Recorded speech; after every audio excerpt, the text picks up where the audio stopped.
ये वही बृजलाल खाबरी हैं जो 1999 में लोकसभा बसपा के टिकट पर जीत चुके हैं। इन्हें काशीराम ने राज्यसभा भी भेजा था।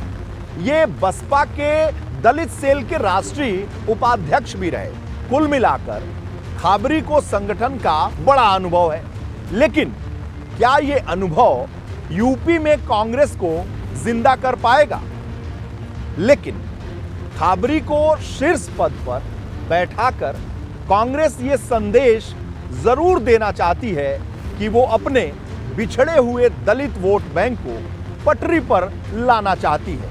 लेकिन क्या ये सफल हो पाएगा? बड़ा सवाल है।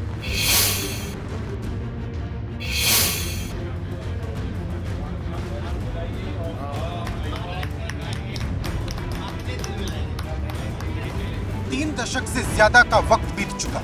यूपी में कांग्रेस सत्ता में नहीं लौट पाई। तमाम चेहरे सामने आए, तमाम प्रयोग किए गए, लेकिन सपा और बसपा के गठन के बाद से यूपी में कांग्रेस का दायरा सिमटता चला गया।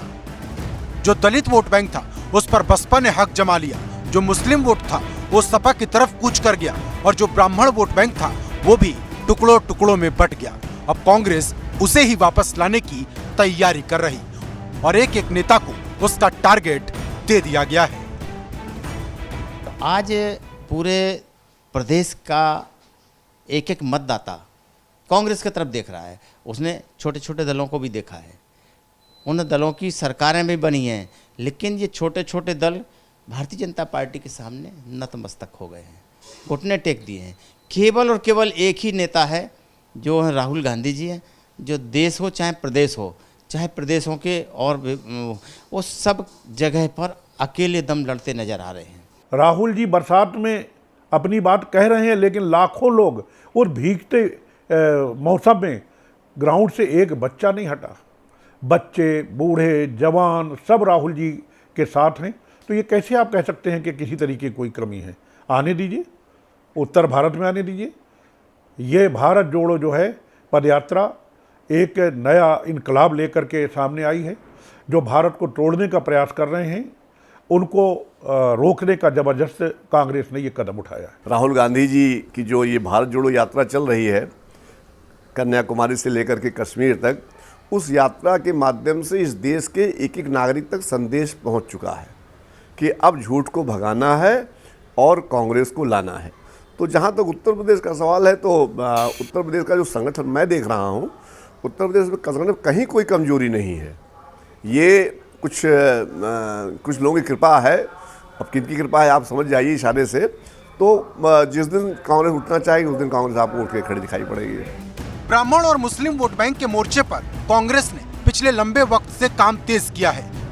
फिर चाहे इमरान प्रतापगढ़ी को राज्यसभा भेजना हो या फिर प्रमोद तिवारी को उच्च सदन तक पहुंचाना हो, लेकिन बड़े दिनों के बाद यह दिखाई दिया जब कांग्रेस की रणनीति में दलित भी दिखाई देने लगे।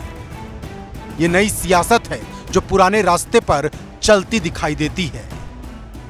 और बृजलाल खाबरी को ये नियंत्रित कर सकते हैं, विचारधारा से प्रभावित कर सकते हैं। फिर उसकी एक पैठ है, उसे उनकी वर्किंग मालूम है कि दलित मतदाताओं के मन में क्या रहता है, उनको कैसे टटोला जाएगा, वहाँ तक कैसे पहुँच बनाई जाएगी। तो बहुजन समाज पार्टी की जो कार्यप्रणाली है, उस कार्यप्रणाली को चूँकि साथ में लेके आ रहे हैं, तो मुझे ऐसा लगता है कि कांग्रेस को इसका लाभ थोड़ा मिले ज़्यादा मिले, पर लाभ ज़रूर मिलेगा। देखिए हो क्या रहा है, बसपा ढलान की तरफ है, ढल रही है। लगता है जैसे कि बसपा की शाम आ चुकी है। तो भाजपा का भी पूरा प्रयास है कि बसपा का जो भी वोट बैंक है वो भाजपा अपने कब्जे में ले, और कांग्रेस भी उसी प्रयास की तरफ चल पड़ी है। लेकिन मेरा मानना यह है कि अगर आप लोहे को खींच रहे हैं तो कम से कम कुछ चुंबकीय प्रभाव आपके अपने अंदर भी तो होना चाहिए। वो तो है नहीं। अब इधर भी एक लोहा रख दिया, इधर भी एक लोहा रख दिया, उनको वो मिल ही नहीं सकते। दलित वोट बैंक को लेकर प्रियंका का प्लान कितना मजबूत है, इसे इस बात से समझिए कि टॉप 7 नेताओं में 4 की पृष्ठभूमि बसपा की रही है। हालांकि विरोधी इस नीति पर हमला करते हैं, लेकिन कांग्रेस को भरोसा है कि उसका ये प्लान एक न एक दिन सफल जरूर होगा। ना नेतृत्व बचा है, ना ही नेता बचे हैं, और ना ही कोई नीति और नियत है। उसी का परिणाम है कि ये आउटसोर्सिंग 5-5 क्षेत्रीय अध्यक्ष जो उन्होंने लिए बसपा से लिए। इससे पहले क्या 2017 से पहले क्या भारतीय जनता पार्टी पास 43 विधायक थे? कौन सा ऐसी बात से जादू कछड़ी आ गई जो जनता ने मन बना लिया, जनता ने उसके प्रति उसकी सोच बदली, जनता ने उसको सत्ता सौंप दी। तो ऐसा ही वक्त आने वाला है जो मुझे लगता है कि आने वाले समय में कांग्रेस उत्तर प्रदेश में मजबूती से लड़ेगी और अपने बल पे लड़ने का प्रयास करेगी। हम लोगों ने उसके लिए तैयारी की है। बहुत सी चीज़ें अभी जो आपको हम नहीं बता रहे हैं, आने वाले समय में बताएंगे, उसके बारे में आपको ब्रीफ करेंगे। जो ब्लूप्रिंट है 2022 के चुनाव में प्रियंका ने महिलाओं के नाम पर शुद्ध रूप से सियासत की, लेकिन संगठन में कमजोरी की बीमारी ने कांग्रेस को आगे नहीं बढ़ने दिया और औंधे मुंह गिरने के बाद आलाकमान को समझ आ गया कि जब तक संगठन मजबूत नहीं होगा तब तक हर प्रचार बेमानी साबित होगा। Bureau report, ABP Ganga.